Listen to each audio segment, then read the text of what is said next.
హైదరాబాద్ తరహాలో నల్గొండను అభివృద్ధి చేసి చూపిస్తా అదే నా లక్ష్యమని మంత్రి కోమటిరెడ్డి వెంకటరెడ్డి అన్నారు. నల్గొండ జిల్లా ప్రజలకు 24 గంటలు నీరు అందించేలా చర్యలు తీసుకున్నామని అన్నారు. నల్గొండ వాసులు ఎక్కడికి వలస వెళ్లకుండా నల్గొండలోని ఇండస్ట్రియల్ ఏర్పాటు చేస్తున్నామని మంత్రి కోమటిరెడ్డి తెలిపారు.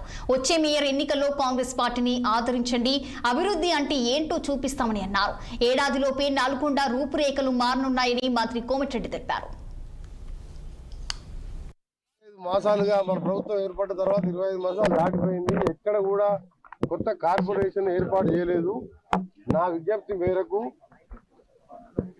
నల్గొండ మున్సిపాలిటీకి మున్సిపల్ కార్పొరేషన్ గా ఏర్పాటు చేస్తూ జీవో నెంబర్ 9 రిలీజ్ చేసి మన అసెంబ్లీలో శాసన మండలిలో కూడా దాన్ని బిల్ పాస్ చేసుకొని జీవోలు విడుదల చేయడం.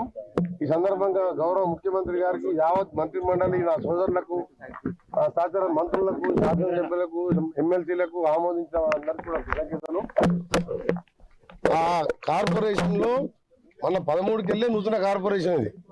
కార్పొరేషన్ లో ఈ రోజు మొట్టమొదటి అభివృద్ధి కార్యక్రమం శ్రీ వెంకటేశ్వర కాలనీలో పైలట్ ప్రాజెక్ట్ గా దాదాపు 2000 ఇళ్లకు 24/7 24 గంటలు ప్రతిరోజు 365 రోజులు అంటే రెగ్యులర్ గా పైలట్ ప్రాజెక్ట్ కింద మంచినీళ్ళు ఇచ్చే కార్యక్రమాన్ని ఈరోజు శంకుస్థాపన చేసుకున్నాం.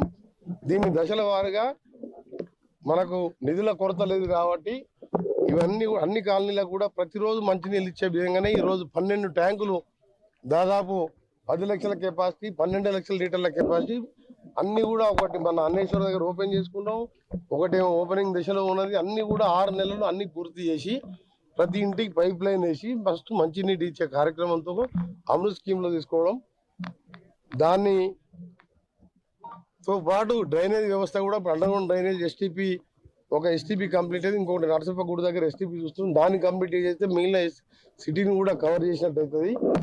ఏదేమన్నా సరే ఇప్పుడు ఒక 700 కోట్లతో నేరుగా నేషనల్